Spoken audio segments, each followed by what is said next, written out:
कि हम काशी में है। आए भोले बाबा तनी हमके इतना बता देता कि पैसा पैसा रोजाना कितना कमाला तू। सरदी जो खाम तो है तनिको न लागत बा, हरदम घड़ी लगा के जल से नहाला।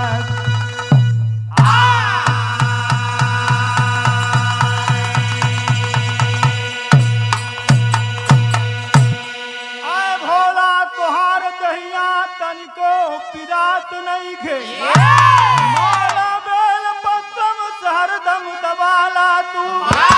छोड़ के कैलाश चल के लेके भारी आस, कर दुष्टन के नाश मगर भक्त के हृदय में समाला तू।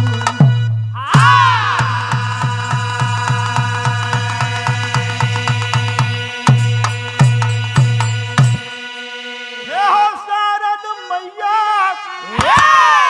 सेवया के हमरो नैया, मैया सभवा में राख ले मान।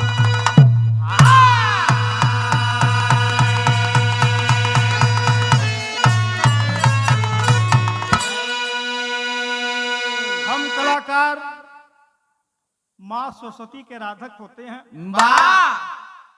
और पहला आराधना माँ सरस्वती का हम लोग करते हैं। जे पहलवान और बजरंग बली के करला, जे चोरू चक्का डकैत हो काली माई के करला, कोई गंगा माई के करला, लेकिन हम लोग सरस्वती माई के करेला। चार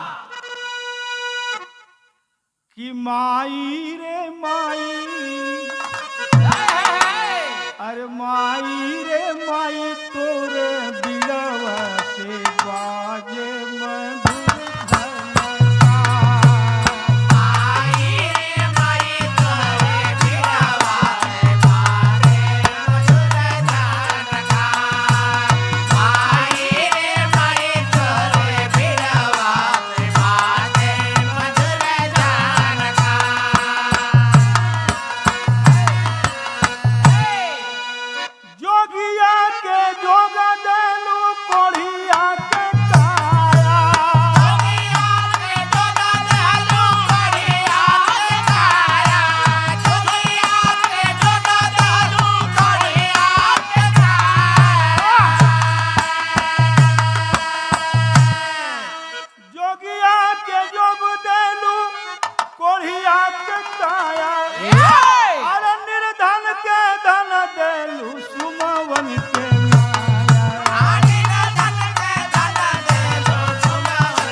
बात कह रहे हैं कि हमें दे दो फूल लौरी उन्हें